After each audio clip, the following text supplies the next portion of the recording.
আমি কীভাবে এখানে নোট করতাম বা নোট করছি সেটা হচ্ছে দেখেন, আজকে আপনাদের আমার পড়ার একটা টেকনিক শিখিয়ে দিই। যে আমরা জানি জব সলিউশন হচ্ছে যে কোনো প্রি পাস করে যাওয়ার একটা খুব মারাত্মক একটা সিক্রেট। মানে আপনি যত বেশি জব সলিউশন করবেন তত বেশি আপনি এগিয়ে থাকতে পারবেন। মানে জব সলিউশনগুলো আপনাকে যে কোনো প্রতিযোগিতামূলক পরীক্ষায় জব সলিউশনগুলো অবশ্যই পারতে হবে।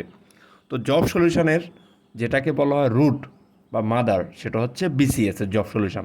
বিশেষ করে 30 থেকে 50 পর্যন্ত বা পারলে 10 থেকে 50 পর্যন্ত সবগুলাই বিসিএস প্রিলির কোয়েশ্চেন একদম ধরে ধরে ধরে ধরে কী করতে হবে, একদম কণ্ঠস্থ মুখস্থ ঠোঁটস্থ যা বলেন সেটা করে ফেলতে হবে। তাহলে আপনি দেখবেন অন্যদের থেকে অনেক বেশি এগিয়ে থাকতে পারবেন। দেখুন আমি কীভাবে এখানে নোট করতাম বা নোট করছি সেটা হচ্ছে দেখেন, আমি বিষয়ভিত্তিক নোট করতাম। তো বিসিএসের লিখতাম, বাংলা লিখতাম, ঠিক আছে।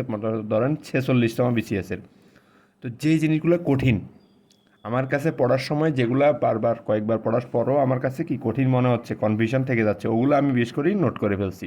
তাহলে এগুলো আমি বারবার রিভিশন দিব। এরপর দেখেন 45-এর এরকম কয়েকটা অনেকগুলো আছে বাংলা থেকে। আমি যেগুলো একটু কঠিন মনে হয় এবং মুখস্থ রাখতে একটু কী হয়, কঠিন লাগে, সেগুলো আমি এরভাবে দেখুন নোট করে ফেলছি, ঠিক আছে। তো এরপরে ইংলিশ করছি এভাবে দেখুন।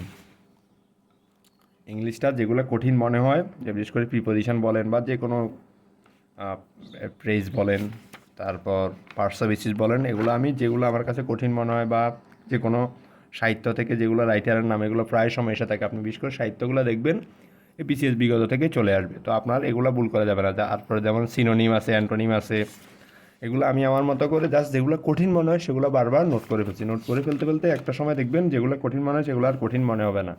এগুলো আমি বারবার এগুলো রিভিশন দিব, শুধু এগুলো রিভিশন দিব। এটা তো জব সলিউশনটা একবার পড়লে হবে না, আপনাকে কয়েকবার করে এভাবে পড়ে যেতে হবে। তো আশা করি বুঝতে পারছেন।